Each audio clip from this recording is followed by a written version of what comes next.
A new ad campaign in Canada's biggest city is drawing both positive and negative attention. The campaign is about Islamophobia. A poster rolling out at about 150 transit stations, bus shelters right across the Greater Toronto area shows a young Caucasian male telling a Muslim woman to go home, and in response, she says to him that she's from North York, which is a suburb of Toronto. Here in studio to talk a little bit more about this campaign, the implications of it, we have Liaquat Takim, a global Islamic professor at McMaster University, and Arij Elmi, who is a women's self-defense instructor in Toronto. Good to have the two of you here with me this morning. Good to be here. Let me start with you, Liaquat, if I can. Your take on this ad, whether you like it, whether you don't like it. I think it's a good start, but I'm surprised it's a bit too mild. I would have hoped it would be a bit more strong, like zero tolerance to Islamophobia, just as we have zero tolerance to racism, for example. So, as I say, it's a good start. It gets the conversation going, but we really need to zero in and say there's zero tolerance to Islamophobia. I read your take. You know, I think it's, as Liaquat said, a really good start to the conversation.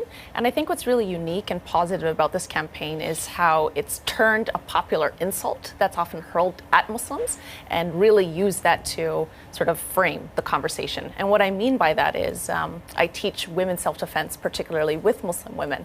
And often they will say that in terms of street harassment, when they are walking, people will shout at them and say, go back to where you came from. So again, this ad is really pointing to that we do belong here. Whether we immigrated here or born here, we are a part of the fabric of Canada and we are Canadian. In some of the drumbeat of stories that we hear on the news all the time, why are these kind of ads important to sort of create a counter narrative, Liaquat?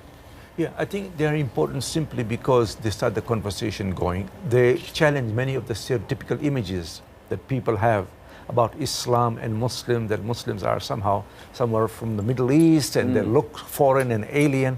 And no, Muslims are as Canadian as anybody else.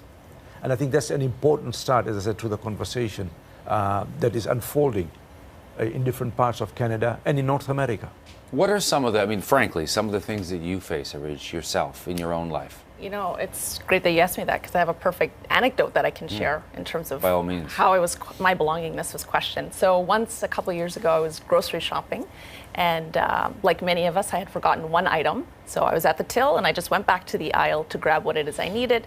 I came back, and by the time I returned, the woman who was behind me had moved all of her items in front of me and started to chastise me and say that this is not how we do things here in Canada. So what's really salient about this example is that it points to, if you were to do something like that, Todd, you might be called rude, you might be called a jerk, but when I do something like that, my entire Canadianness and my identity gets called into question. So again, who belongs and sort of who gets to be Canadian matters when we think about who gets awarded a job, who is offered an apartment when they're going to search. These things have very real consequences. I imagine there must be also a range of emotions that you go through as a Muslim, because on the one hand, there can be anger at having to deal with this day in and day out, and on the other hand, there is maybe a gesture to try and understand where people are coming from, but not tolerate some of that behavior as well. It's a tricky path. It is a very tricky path. I think that, sometimes you start wondering, why do I have to apologize for the acts of others? Of course. Why am I targeted? When Christians do it or somebody else does it, their religion or their nationality is not brought into question. It's just the act which is focused on. Whereas when a Muslim does it, it's always Islamic terrorist, and so on. And I think that there are certain measures that we as Muslims could put into place to try and combat the Islamophobia, for example, interfaith dialogue, opening our mosques up. I teach at McMaster University. Yes. And I'm surprised at the number of students who change their views after taking my courses on Islam.